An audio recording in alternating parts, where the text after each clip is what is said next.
At Il Maturo, one of the busiest Italian restaurants in downtown Chicago, the pace never slowed. Plates clinked, waitstaff shouted orders in 3 languages, and steam rose from every pot in. The kitchen. Most people didn't notice the guy in the back, tucked near the industrial sink, sleeves rolled. Up, earbuds always in. But his name was Jared, and everyone felt it when he was gone. He wasn't flashy, didn't speak unless spoken to. Just a tall, quiet dishwasher who showed up for the night shift, always early, always last to leave. But Jared had a way of remembering people. He knew that Margot, the pastry chef, had an allergy to pineapple but missed her mom's pineapple tarts, so once he left her a mango cookie with a note. Not quite the same, but still sweet.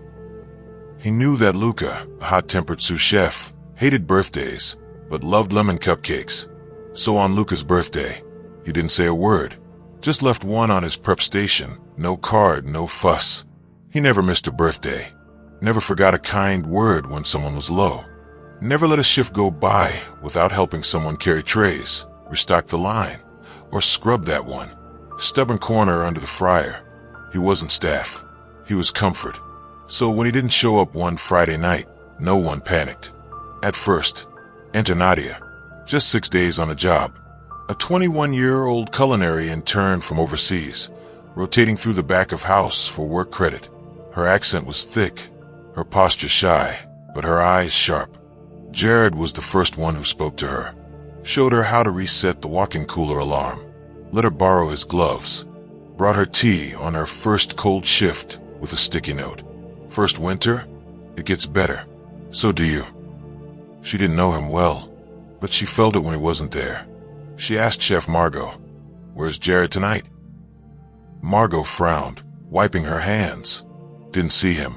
Maybe he called out. But there was no name on the rota. No Jared on schedule at all. No shift. No badge. No locker. It was like he'd never worked there. Nadia checked anyway. In the back hallway, locker number 19. No name, but a dented sticker of a jazz saxophone. She remembered Jared nodding toward it.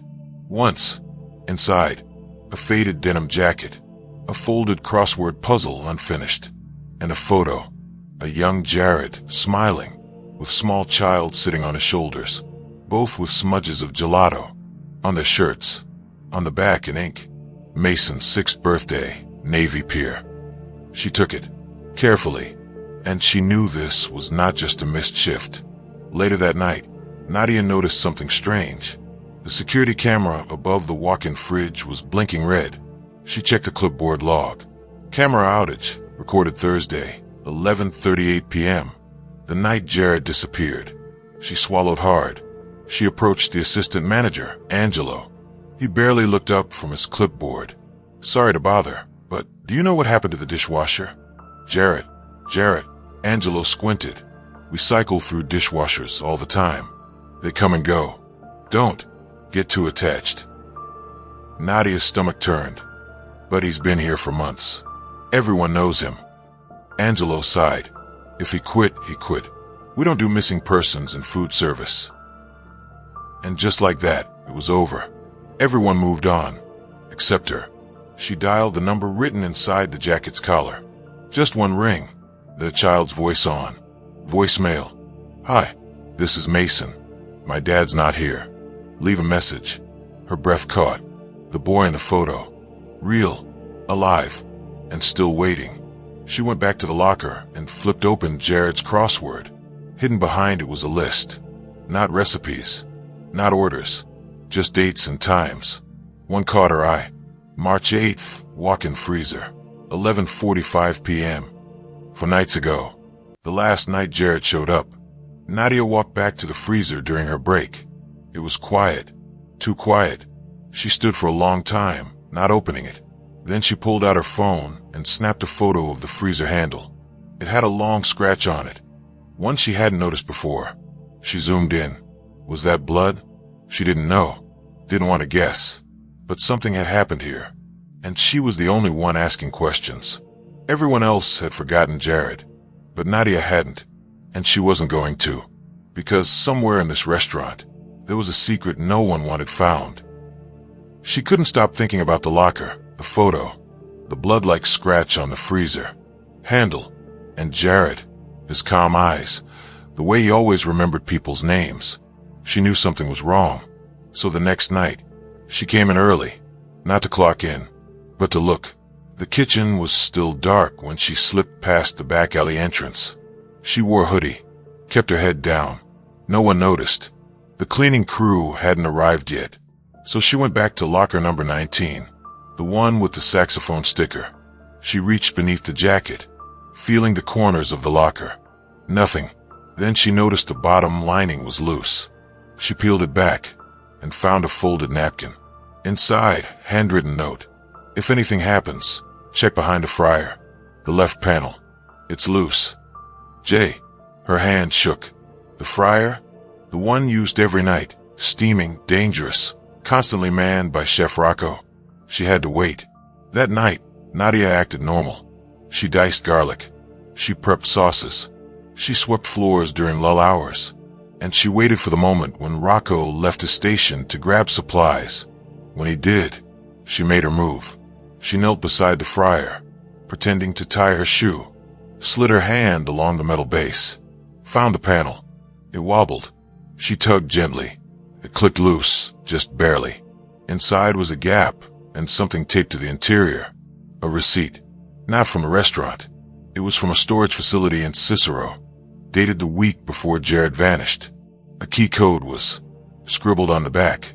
She quickly took a photo and sealed the panel before Rocco returned. Her heart pounded. That night, she called the number on the receipt. No answer. The next day, on her one day off, she went to the address in Cicero. A run-down self-storage complex beside a tire shop. It smelled like rubber and rain. She used the code from the receipt. Unit 308. Inside, just a small bench, a broken fan, and a crate labeled Il Maturo, Personnel. She opened it. Photos, invoices, copies of time cards, all with one thing in common. Jared's name scratched out and replaced by another name, one she didn't recognize, one stamped on multiple payroll slips. S. Mercado. She snapped more photos, but her phone buzzed, a message from an unknown number. You're not invisible. Walk away. Her stomach dropped. That night, she returned to the restaurant like nothing had happened. But Angelo, the assistant manager, was watching her now. Closely. Chef Rocco barely spoke. And Margot, she looked like she knew more than she was saying. Nadia went to clean the back pantry. She opened the door and found something new taped to the inside wall. Stop, or next time, the freezer's yours. She froze. Someone was trying to scare her, but it was too late for that. She showed Margot the message. The pastry chef's hands trembled as she read it. I didn't know, Margot whispered. They said Jared just quit. I saw him that night. He looked scared. She leaned in, lowered her voice. This place isn't clean, Nadia. Not just the kitchen. Payroll. IDs. I've seen chefs paid under. Fake names. Heard whispers about quiet firings. Do you think Jared found out? Nadia asked. Margot nodded slowly. He remembered everyone's birthday, but maybe someone forgot his. Nadia uploaded everything to a cloud folder.